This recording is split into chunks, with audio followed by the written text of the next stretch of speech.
Hi, it's Maggie the Irish Gypsy here to bring you your May 2021 general reading. We are looking at the first half of May, so from May 1 to May 15, and this reading is for the fire sign of our beloved Rams, Aries. Welcome, everyone. Hope you're all safe and well and healthy and sane wherever it is that you're at as we continue to move through a little bit better year than the last one. Thanks for taking the time to tune into this video. For all that you do in support of my YouTube channel, even if it's just watching the videos, liking, sharing, hitting that subscribe button, it does help. Your donations, your feedback, your comments, reaching out for personal readings, it is all greatly welcome and greatly appreciated. Thank you so much, and many blessings back to you. So this reading is for the fire sign of Aries for the first half of May 2021. That's if your sun, moon, rising, or Venus sign is in Aries. It's also relevant if you're cross-watching for an Aries. Of course, it's going to resonate a little differently for everyone. It's a general reading, not a personal reading. But if you feel that it resonates with you, or if any of the videos do, and you'd like to reach out for a personal reading, maybe take a deeper look at something or get information about a personal reading, you can click on the little arrow below, the little description bar, which will show you some contact details for me, my email address, Maggie_McGuire@gmail.com. Feel free to email me directly. I can usually respond within the same day with more information. I do offer a wide variety of readings in all areas of life. And I do readings full-time. It's all that I do. So I work pretty hard and pretty diligent at trying to get personal readings set up as quickly or in as timely a fashion as possible. So email me if you'd like. I'd be most happy to hear from you if you're interested in a reading for yourself or as a gift for someone else.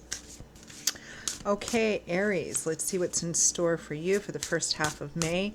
I am using the Tarot of Dreams and clarifying with Gateway to the Divine. Aries. Aries, Aries, the rambunctious Rams. Okay, Aries. We begin with the Nine of Coins, followed by the Moon, the Eight of Coins, followed by the Ten of Cups,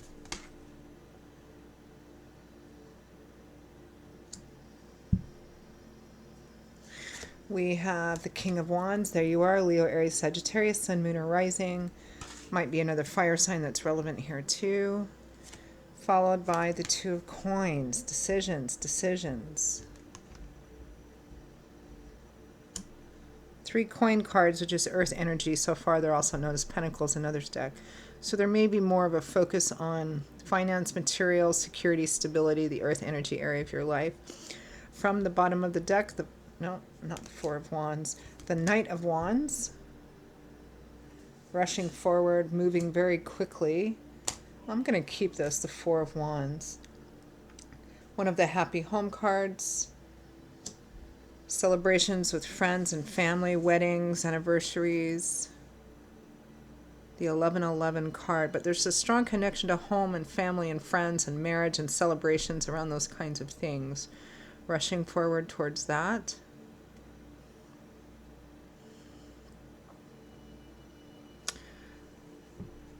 But there be some buts in here, or at least one big but. Boy, that just came out all wrong. The but is that it feels like there's something in the way, and that something may be internal in you. It's interesting. I'm kind of drawn to looking at this Eight of Coins clarified by the Ten of Cups. The Eight of Coins represents work. A lot of hard, steady, probably long-term work, building up a solid, stable foundation. You know, getting up early, staying up late, you know, putting a lot of dedication, time, energy, effort, money, resources, all of that kind of stuff into something. The Ten of Cups is the happy home, marriage, childhood blessings, children, you know, feeling like you've come to a place where everything's kind of come together. But before that, we also have the Nine of Coins, which is independence, self-sufficiency, self-reliance, not relying on other people. And the Moon with it, which is a sense of uncertainty, maybe some primal spiritual stirrings, but the way is not quite clear. There may be some fears in there. There may be something, maybe feels like something's pulling on you, but yet there's fear. I feel there's fear here.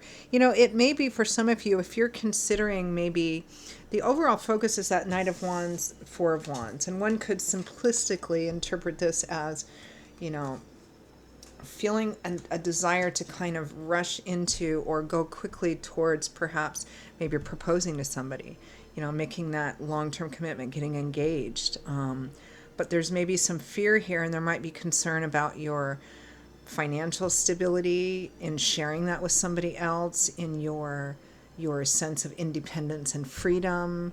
Maybe there's some fears around that. This Eight of Coins and Ten of Cups, I feel like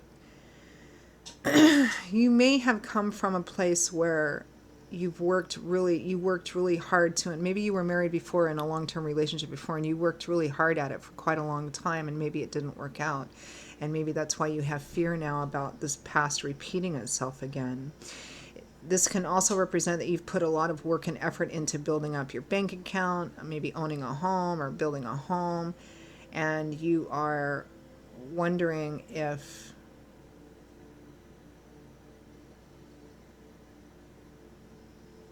that would be challenged in some way if you decided to perhaps get married again or move in together or something of that sort. Because I feel like there's a push and pull, a struggle here inside of you, Aries, between, okay, so for some of you, this is obviously going to be a romantic reading, between maybe being involved with someone and them wanting you to go to that next level, you know, that commitment, marriage, getting engaged, you know, whatever. And perhaps you feel drawn to doing that, but there's a struggle inside yourself. Again, maybe some really bad experiences from the past, and there may be some fear here about your financial and material security of having less, because at least if you don't make that, then everything that you have still belongs to you and yours. You know, maybe there's some fear there, again, maybe based on the past, that might be in jeopardy in a negative way. And so there's a decision that needs to be made here, because, you know, and we're at the end of this period, and we're only looking at a 2-week period of time. Here you are, the King of Wands with the Two of Coins energy, needing to make a decision, you know, juggling two different things. What do I do? What do I do?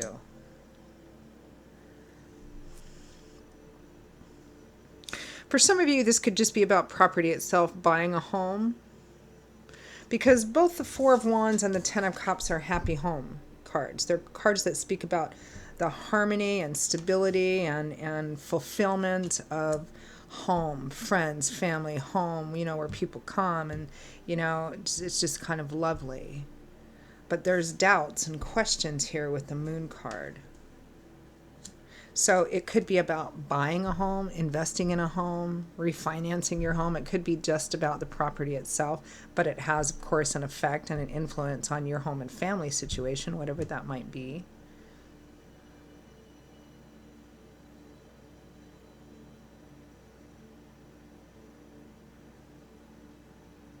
Some of you may be in the position where you feel like perhaps now is the time to start thinking about getting married or getting engaged, because you've worked really hard to get to where you're at.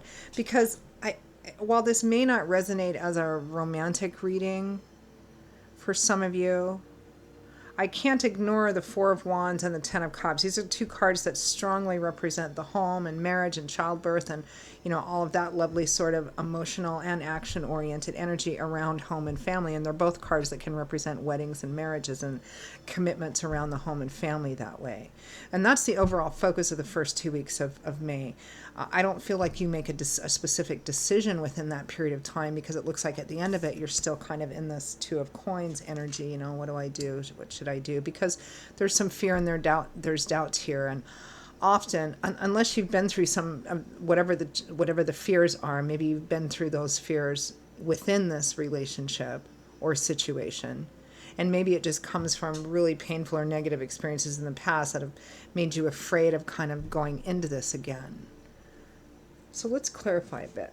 Let's clarify this Knight of Wands and Four of Wands. But it feels like there's some kind of pressure to kind of do this thing, whether it's internal on your part, maybe from other people talking to you.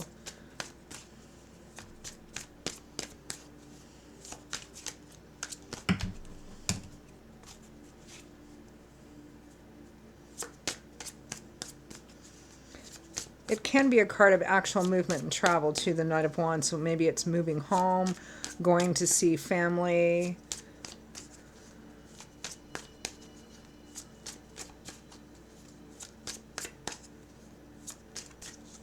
Family reunions.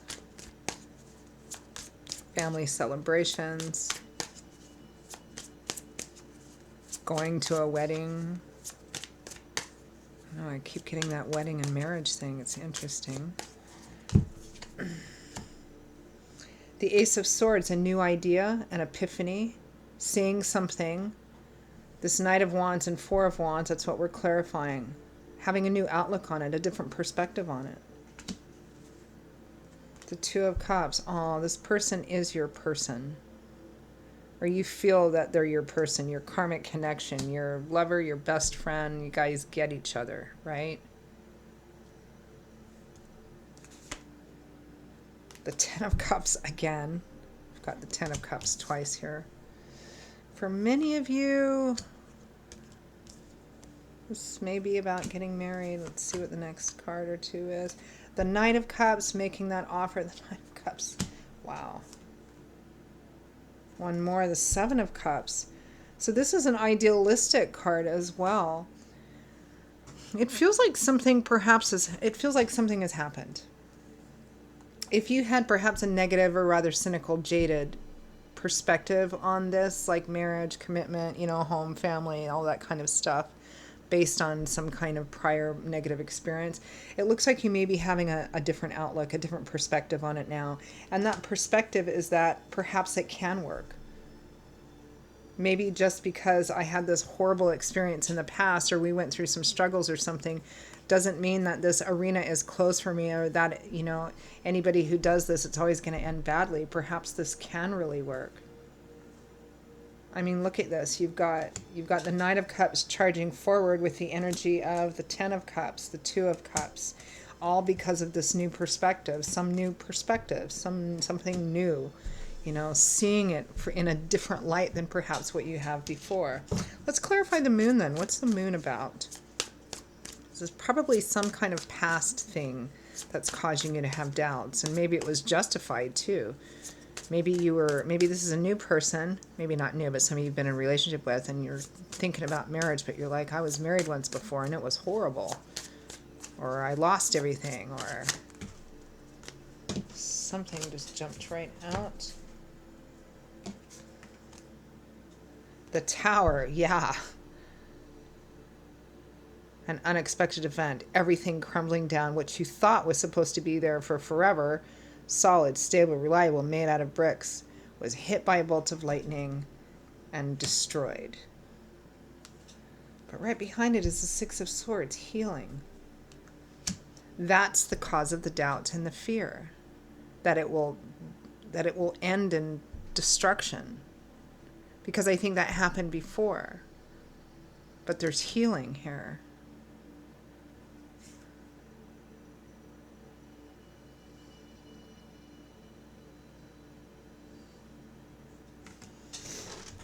Clarify the Eight of Coins and the Ten of Cups.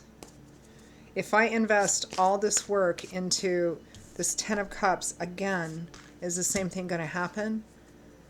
Should I just stay focused on my own, taking care of me and my own? If I invest all this work into it, into believing this could work for me. Clarify the Eight of Coins, the Ten of Cups.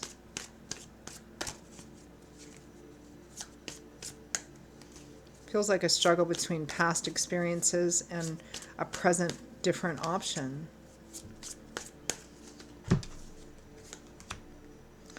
The Eight of Cups, leaving, walking away. Yeah, I feel like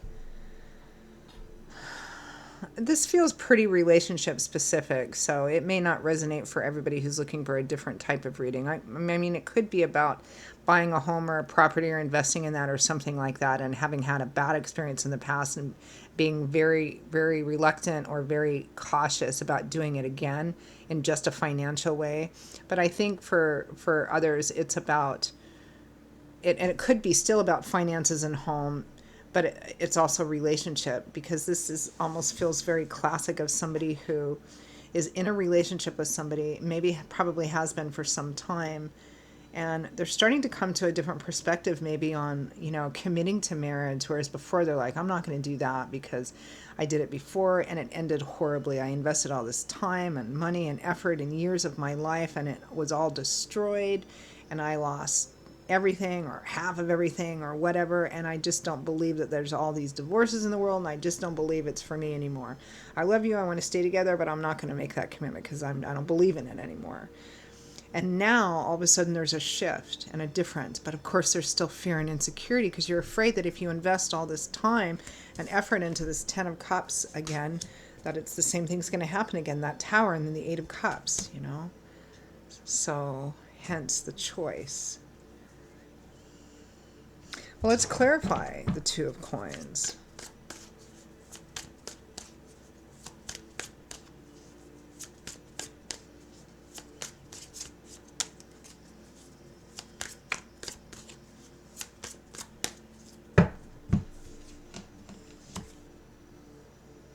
The Knight of Wands again. Do I go charging forward into this? Do I just act assertive and do I just go do it? Or do I end it with death? Or do I end it and leave very quickly? Fair enough. Some of you will, some of you won't. I mean, free will, free agency, right? But before we end this reading, let's just pull some advice and guidance cards from Spirit. See what Spirit thinks. Any messages or guidance from Spirit for Aries for the first 2 weeks of May in regards to this?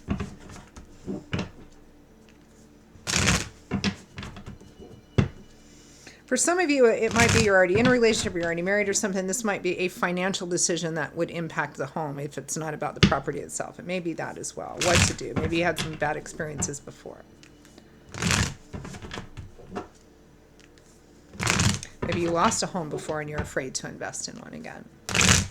Guidance, advice, or any messages for Aries?